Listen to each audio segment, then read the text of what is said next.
Good morning. Today is Pentecost. It is one of the major feasts in the church year.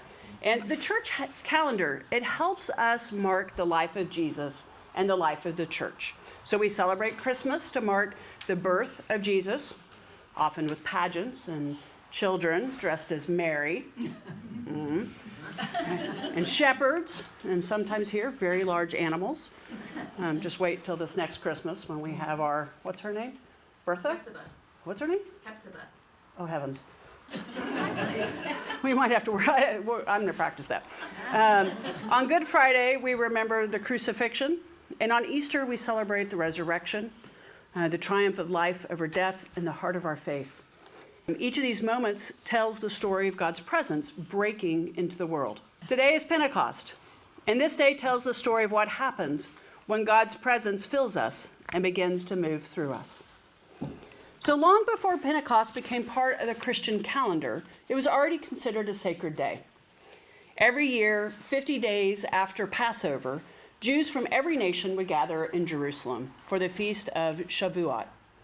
This was originally a harvest festival, but by the time of Jesus, it had become the celebration of God giving the Hebrew people the Torah to Moses on Mount Sinai. It was the day that people remembered entering a covenant with God. They would follow God's law and be God's people. Shavuot was a time of remembering and recommitting. In Acts 2, we see during the Feast of Shavuot, 50 days after the resurrection, when the disciples are gathered in Jerusalem, the Holy Spirit came. Flames appeared over their heads, and they spoke in languages they didn't know. The people in the crowd who had arrived speaking many different languages and carrying many different stories heard the gospel in words they could understand. The Holy Spirit broke down barriers. It united people across culture and difference. The crowd was changed. We had 3,000 people, over 3,000 people, who believed and were baptized that day. So we call Pentecost the birthday of the church. And notice it's not the birthday because the disciples went out and built some really fancy building. It's the church's birthday because on that day, something new began. People were connected across language, across culture, across difference by the power of the Holy Spirit. A new kind of community was formed, rooted in the presence of Christ and alive with purpose. The Spirit of Christ moved within them and it changed them. Fire. The Holy Spirit represented by fire. Fire transforms, it refines, it illumines, and it consumes what cannot last. The Holy Spirit will destroy any plan that you have to live just for yourself. We were not born to live for ourselves, but the world tells us otherwise. We're told from a very young age to look out for ourselves, to get what you can, to take care of ourselves first and foremost. And you see it everywhere. I mean, we learn about it in our early biology classes, right? Survival of the fittest. The strong will survive. And that if you don't look out for yourselves, no one will. There's a game show that some of my kids watch called The Challenge. Competitors, they live together for weeks. They compete in these brutal physical tasks. And they fight their way to a final 3-day endurance event. It's grueling. And the first male and female that cross the finish line are considered the winners. And there's a prize, and the prize is $1 million. But in several of the seasons, the host gives the two winners a choice. They can split the money, 50-50, or they can try to keep it all for themselves. And sometimes one of them will choose to take it all. Despite promises, despite having won together, the temptation is real. This is your chance. Just take it. Even if people hate you, you'll be rich. Protect yourself. And what's striking is how many people in the audience and in the fandom actually really cheer for it. The idea of taking everything for yourself gets framed as bold or clever. And even betrayal can look acceptable if it leads to success. But Pentecost says no. The Holy Spirit says no, and the life of faith says no.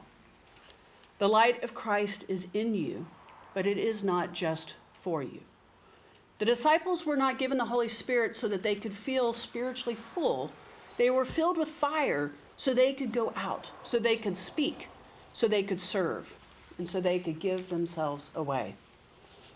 And equally miraculous is that the crowd understood them.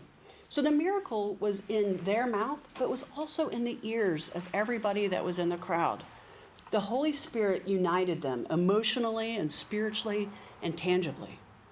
People who had nothing in common were united by the story of Jesus. They left no longer strangers. They left as the church. So every Sunday before church, I pray that the Holy Spirit will come and fill this place with love. I pray that people driving past will feel something different, that when people walk through these doors, they will know that something is different here, that this is a place of love, and that the Spirit is here. When I was a kid in Oklahoma, we had this neighborhood program for children's safety called Sandy Scarecrow. If a house had a Sandy Scarecrow in the window, it meant that home was a safe place. Now, my oldest daughter said to me, "Why would they pick a scarecrow? That's actually really scary." I don't know, but it wasn't scary to us. So from grades 4 to 6, I walked home with my friend Susie after school. It wasn't far. It was probably 3/4 of a mile. But one day, this car pulled up beside us, and the man inside offered us a ride. And we did all of our stranger danger learnings, and so we knew not to get in this man's car, and we said no, but he just kept asking. And we didn't really know what to do, and we were like, looking around, and we see Sandy the Scarecrow in this window. And so we point at this house, and we say, "Oh, that's where we're going. That's our house." And he's like, "Okay." And so he just stood there and waited. So we go up there, we rang the bell. A woman came to the door, and we said something like, "Hey, Mom, so glad to see you." And she figured it out really quickly, invited us in. And the scarecrow in the window saved us that day. And we knew it was safe because it was visible. That simple image in the window told us everything that we needed to know. And that's what the Holy Spirit should be like. When people encounter you, they should sense that they are seen, that they are valued and protected in your presence. They should know that they can trust you and that you will lead them toward Christ and not away. They should know by your presence that they will be loved and that they are not alone. And right now, when we are surrounded by chaos, the world needs us.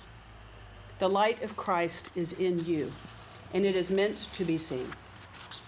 In a few minutes, we're going to come forward one by one to the altar, and we're going to light these candles from the Paschal candle.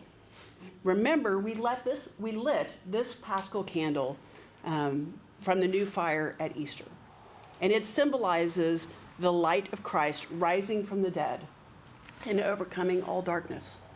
So each of us will light a candle, and carry it over to the prayer table where there are the bowls of sand, and you're going to stick your fire in there, your candle in there. And we'll see what happens when individual light comes together. One flame is beautiful, but a table full of lights can transform a whole room. The warmth grows, the shadows shrink, and the flickering points become something steady. And together, we become something more. So at the end of the service, I want you to take your candle home. It's going to be sort of small, but it carries with it the fire of Easter. Use it as a luminary in your home. Use it to light other candles throughout your home or your workspace. And let each candle that you light be a declaration that Christ's love is present here, that the Spirit is welcome here. And let the small flame be a reminder that your life is part of something bigger. Let it be a sign that the Spirit of God dwells here and that love lives here.